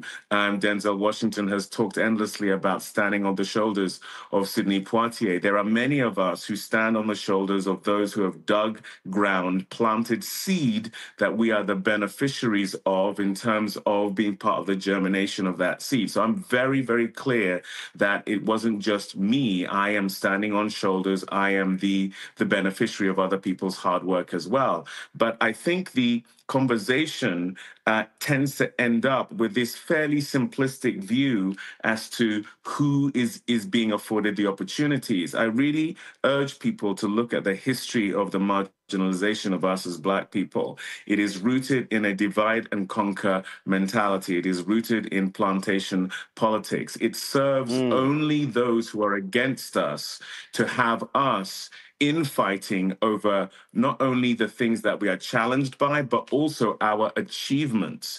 If we are scratching in the ground for scraps that are at times imagined as opposed to real. It doesn't give us the opportunity to see what is ours for the taking, and how us coming together enables us to achieve those things that we feel like can be unattainable.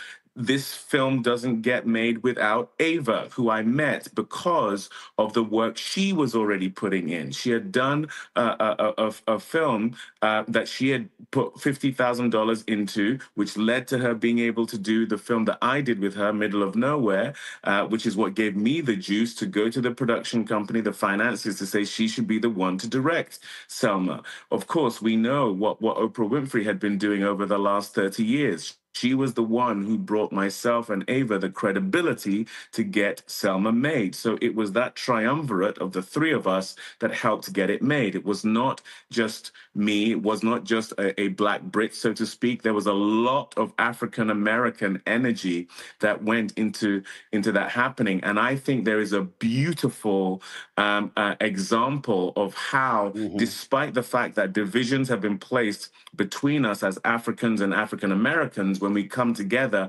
beautiful things can manifest, because that was always the design. This division between us was imposed upon us. If we now start taking ownership of it, we only play into their politics, their industrial complex of the destruction of us. If we don't recognize that, to circumvent that, we need to come together to create the things that we want to see. You mentioned Ryan Coogler, Michael B. Jordan, obviously Chadwick Boseman was a part of that before he became an ancestor. You, Nate Parker, what you just laid out. There's just the value of partnership. The value, we always talking about, man, if we could just get our folk together on the same page. I always say, well, listen, there's no such thing as a consensus meeting. The real consensus is if I can find one or two or three other people who say, hey, I'm down with it, let's go together, and what you and Nate are doing as well. And so as you move in front of the camera, behind the camera, on the business side as well, how valuable is that for you to understand connecting with like-minded people and saying, hey, we can do a lot more together than trying to do this thing in silos? It is the only way we are going to survive. Systems of oppression were designed to keep us apart. I go back to plantation politics. I go back to I go to colonization. The only way colonization can take root is if you're going into communities and societies, deconstructing them in order to make them weak, and then pretending like you are the one that has made them whole again.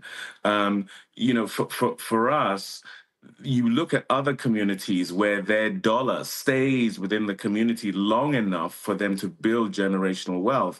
The only way that happens is they've made an intentional decision to come together and build something together. These systems of oppression have deliberately come in and created a historical, societal, communal acceptance of the fact that we are going to be crabs in a barrel. And that is just not going to work. So a lot of my energy is around bringing brothers specifically together, because I do think there's been an intentional effort to keep Black men apart. You only have to look at a time where it was literally illegal for three or more of us to be in a group on a sidewalk. There's a reason why that was deemed illegal, because they know there's power in it. So when we recognize that, coming together should be the thing that we are focused on, because, as I say, that's how we build.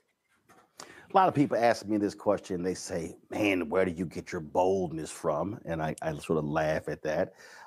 You have not been afraid to call Hollywood out, to talk about, here we are 5 years after the murder of George Floyd, and we're seeing from the federal government with the twice impeached, criminally convicted felon in chief, trashing DEI, corporations, Hollywood, you name it. And you have not shied away from that. I'm sure others have said, David, listen, bro, things are going well for you. You don't have to bring those things up, but you are willing to say it. You talked about colonization, the niceties in the UK compared to the United States. I'll just ask, why be that bold as opposed to just take the roles, make your money, and keep it moving? I think I dropped out for a moment there. Can you ask that question again? Yeah, you've been quite bold and forthright in your criticism of Hollywood, performative actions. 5 years after the death of George Floyd, we have seen the massive attacks on DEI, woke. We've seen companies pull back, Hollywood pull back.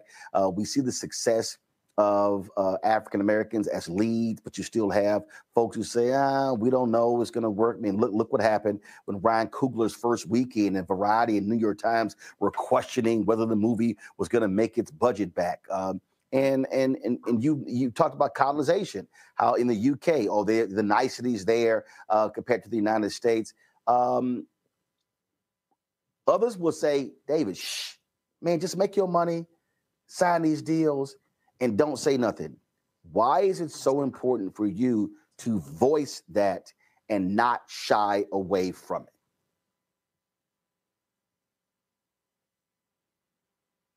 it? Can you hear me, by the way, Roland? Yes, I can hear you. We got you. Yeah. Yes. Right. Yeah. Well, the reason why being quiet about these things is for me a non-issue. I don't even think about it. Is that knowledge is power, and at the end of the day, I personally try to move through the world from a place of faith rather than fear. I think faith is creative. It is regenerative. Fear is erosive and crippling. And I have found that has personally stood me in good stead. It's also one of the drivers for systems of oppression. The very thing they try to engender in us is fear. Fear of the loss of life, fear of the loss of being able to feed your family, fear in every form. And I truly believe if you're not part of the solution, you're part of the problem. I don't think any of what we're talking about gets solved if you're not sharing the knowledge, especially as you gain notoriety, as you go into these rooms and see what's actually going, and you don't share that knowledge. You don't not only leave the door open for those coming behind you, but you blow the hinges of that door, and you know what? More importantly, build your own house. And none of that happens if you're operating from fear. I love the fact that you and your wife formed your own production company to call your own shots, to put together your own projects. How did Government Cheese come about? Government Cheese came about in the same way a lot of our projects happen, which is that necessity is the mother of invention. And in many ways, that's what Government Cheese is about. I became a producer not because that was an aspiration of mine. I did everything I could to get something made, came to the end of that coming to fruition and realized, oh my gosh, that was producing. Basically, you have a project you're passionate about and you do anything and everything you can to bring it to fruition. And there are so many stories that I want to tell, that my wife wants to tell. You know, she, as a white woman in a very different way, had her own challenges early on in her career when it came to the perception of what a woman is capable of doing, especially a beautiful woman, what she's relegated to doing, always being on the arm of someone or always being objectified, always being on the periphery of a narrative. And I found a lot of the same things being a black man. And so not only with our union as husband and wife, but as business partners, we basically wanted to create an environment whereby we could build the kind of projects we would want to be in and that we wanted to see in the world, but also create opportunities for others who are dealing with the same challenges we were to be able to get their stories told, because we recognize it is one of the most powerful mediums in the world. We think of the stories we tell as engines of empathy that break down prejudice. And so Government Cheese came about because the wonderful Paul Hunter approached me with a short film script. I felt it was something the likes of which I'd never seen before. We spent 4 days shooting that short film. It came out really well. It ended up being a great proof of concept. And it's the thing that Apple saw and went the journey with us to create the show. We don't really get to, I'm going to ask you this because I asked the same thing to Courtney B. Vance before he did, I think it was a Christmas office party. I forgot the name of the movie. We rarely get to see you in a comedic way. It's always very serious, very stern. So was it important for you to be able to say, yo, I can actually have fun and be funny and laugh on screen too? You know, one of the things about being an actor is you can't really control the things that you're going to do that are going to pop.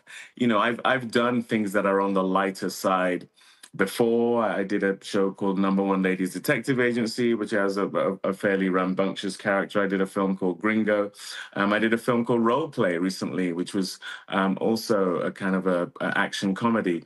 But like I say, you can never really control what is going to get to a Selma level notoriety for the public, or Bass Reeves, or, you know, the films I've done that have, as you say, had a more stoic character, been more dramatic in feel.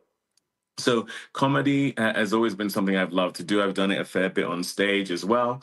But, you know, as an actor, I'm just looking to find lots of different ways to challenge myself. You know, in many ways, doing a comedy is as challenging as playing a historical figure, just in different ways. Because if you come out the gate saying you're doing comedy, you better be funny. Otherwise, people are going to really question why you call it that genre. So, but for me, the contextualization of us as Black people is something I'm very energized by. And I think that means showing us in all of our facets. So one of the things that was really interesting to me about Government Cheese was being in the 60s, where we have seen so many shows and films that depict civil rights, Black struggle. I've been in a lot of those films.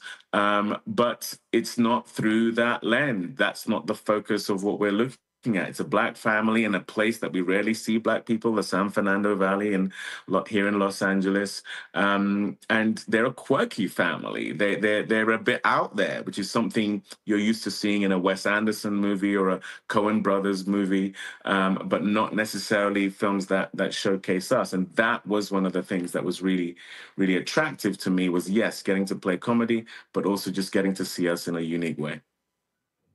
Is that, again, as an actor, I mean, whether you're an actor or other areas, I mean, people like to do different things, don't want to be typecast. They want to be able to stretch, to have range. How important is that to you?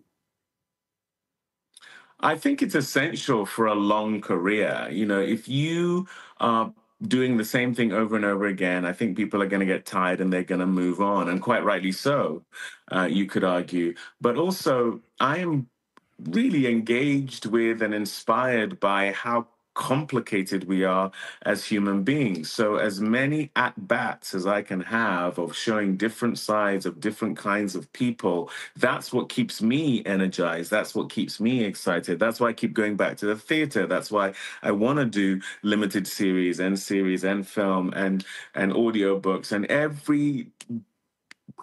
everywhere I can go to tell stories, to be afforded opportunities to play characters the likes of which are nothing like me.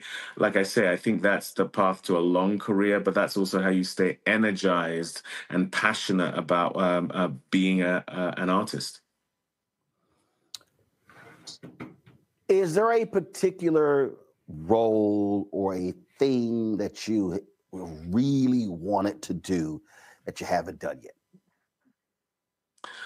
Oh gosh, I still feel very in my body. So to do more action, things that allow for that side of me, which I think people David also haven't Oyelowo seen.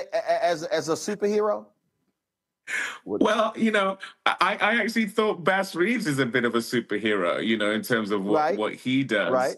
And that was amazing for me, being on a horse all day, in an epic Western of that nature. That was great, and like I say, that was very physical, as well as historical, as well as adventure and all those kind of things. So, I've been trying to get a reboot of The Rocketeer going for a while, and that was going to be my attempt at playing a superhero. Maybe that still comes to fruition. But yeah, there's so much I still want to do, and there's so much opportunity I still want to afford. The great thing about being a producer, having a production company, having a streaming platform is that you can create opportunities for other people. There are roles that, I'm on the wrong side age-wise to play, but there are others who I really want to see, in those roles. It was one of the beautiful things about doing Bass Reeves was getting to see Lauren E. Banks and Grantham Coleman and Tosin Moran-Fuller and Joaquina Calacango and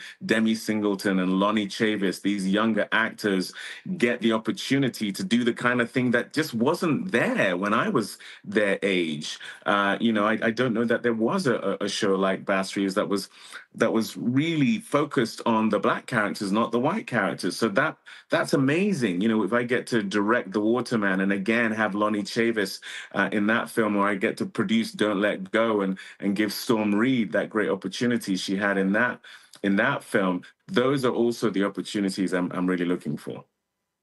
I know, as you were talking about that, what immediately came to my mind, and I know Danny Glover for a long time was trying to get this made. And I think Mr. B, Harry Belafonte, and I may have had the conversation as well.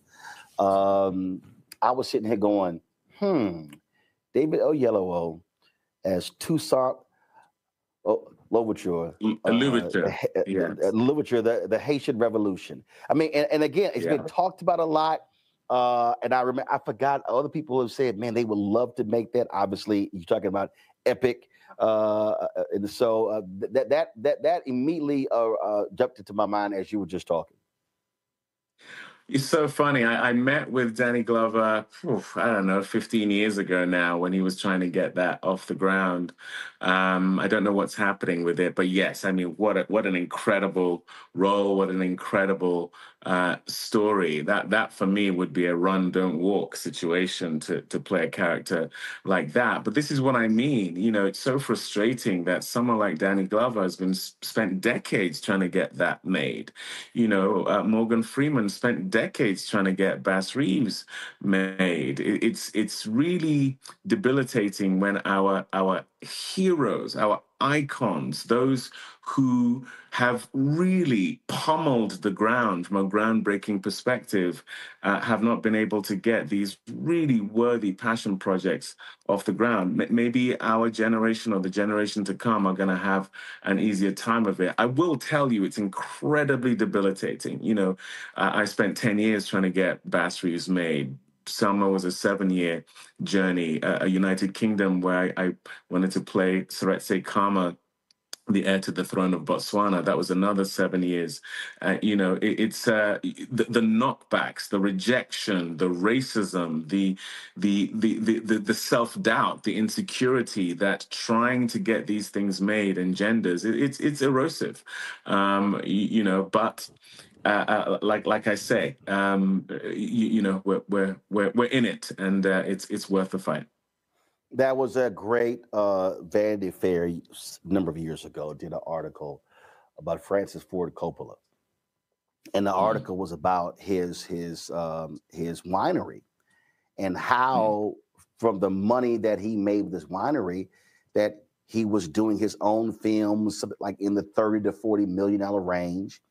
He didn't have to ask anybody's opinion. He funded them himself because of what he was making. And even when I think his opus was Metropolis that came out that did not do well. And he sold a portion of his winery to get it made. But it was just a fascinating story how he had gone through so much in the industry with other people telling him, no, no, no, no, no. Having the financial freedom to make whatever movie he wanted that appeased his interest, that he funded, and he was like, yo, life is great. I mean, I thought it was just a great article as he just talked about having this other business that funded his film efforts. Yeah, and that's what I mean about the need for us having generational wealth, is to have that ability. You know, I've been a beneficiary of that very thing. George Lucas funded the film Red Tails, where I met Nate Parker, with his own money. That was $50 million of George's own money. All seven studios told him, no, there are no white heroes. And he said, the heroes are the black guys. Right. Right, exactly. And that conversation could have remained in an echo chamber that just continues to reverberate, and we don't get a film like Red Tails. But his wealth enabled us to make that film, which has gone on to be a much beloved film.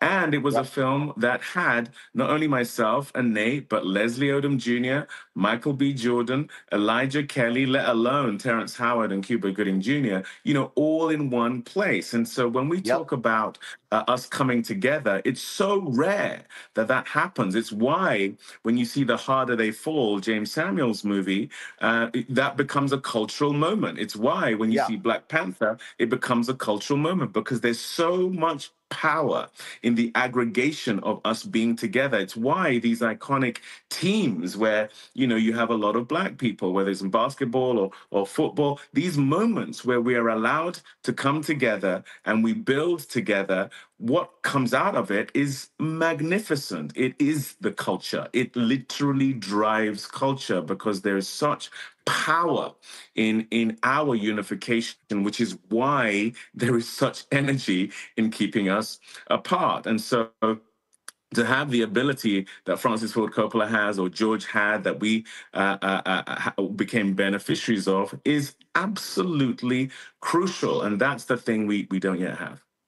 And I remember George saying, for that moment, he understood what it felt like to be a Black director and to have white studio execs literally say no because the heroes in the movie were Black and the evil folks in the movie were white, and they didn't want to touch it. It was that I mean, I'll never forget talking to him or covering an event at the Congressional Black Caucus where he spoke about that. Not only was it studios rejecting it, the studio that he essentially helped build with Star Wars, that studio doesn't exist without the billions of dollars that his idea, which was also doubted, by the way, when it was first coming to fruition.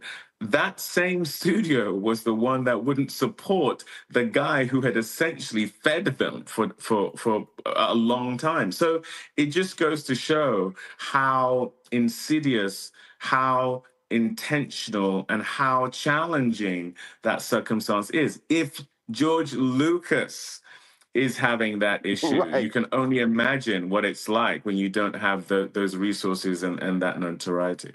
A couple of more questions. One, the streaming services, has that, now granted, we've seen a significant cutback from about 2 or 3 years ago when it was just billions being spent on content, but has the streaming services, but also the internet, you take with Manza, you take with YouTube, you take all of this, do you believe that's really, really, really blown the hinges off the doors for content creators to be able to get their vision to the public, because you don't have the same gatekeepers as you used to? I can see a very clear uptick in my own career tied to the rise of streaming.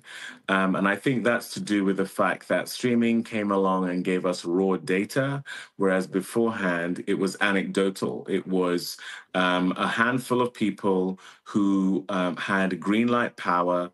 It became a self-fulfilling prophecy in terms of the decisions they made, because they would support the decision they made with marketing dollars, and they would create stars that were younger, better-looking versions of themselves in order to perpetuate this sort of supremacist mindset that I truly think is at the center of what was driving the business back then.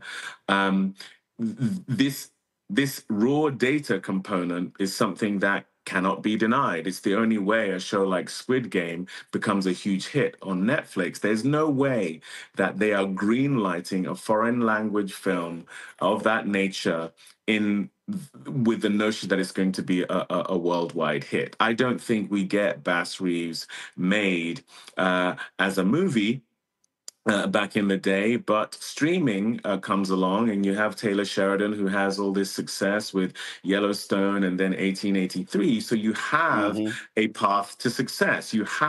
It's indicative that people are watching a genre that Hollywood had decided was dead, the Western. But you can see in a very real way that people are engaging, and so that I truly think has come along and democratized things. It also is global. You know, one of the excuses was Black doesn't travel, so you make a film, they'll give it only a national distribution. They won't think of it as international. Well, now at the flip of a switch, Government Cheese is in hundreds of countries, and you can tell whether people are engaging or not, and they are. And so that has come along and really changed things. Last question for you. When someone sits down, grabs the remote, and they watch 10 episodes of Government Cheese, what do you want them to come away with? What do you want them to feel? Well, I really hope they'll see themselves in it, because it's a quirky family. It's a show the likes of which I would argue you've never seen before, but I would say if you're part of a family, if you have either had children, had parents, had growing pains, had marital issues, had aspirations to give your family a better life, you will see yourself in this fantastical, absurdist, hitherto unseen family and place and a way of telling a story. You will see yourself in it. And, you know, when I talked earlier about storytelling being an engine for empathy, I truly believe we are more alike than we are different. And that, I think, is the way you break down prejudice. And we do it, I believe, in this show in an entertaining and fun way. We show you a family in which you are going to see your own family, and hopefully you'll have a few laughs along the way. All right. Dave, it's always great to chat with you. Good luck with Government Cheese on Apple TV Plus, and man, just keep handling your business and just wave at the haters. That's what we do. We smile and wave and keep it moving. Yes, sir. Appreciate it. Thanks a lot. Thank you. Take care. Bye, brother.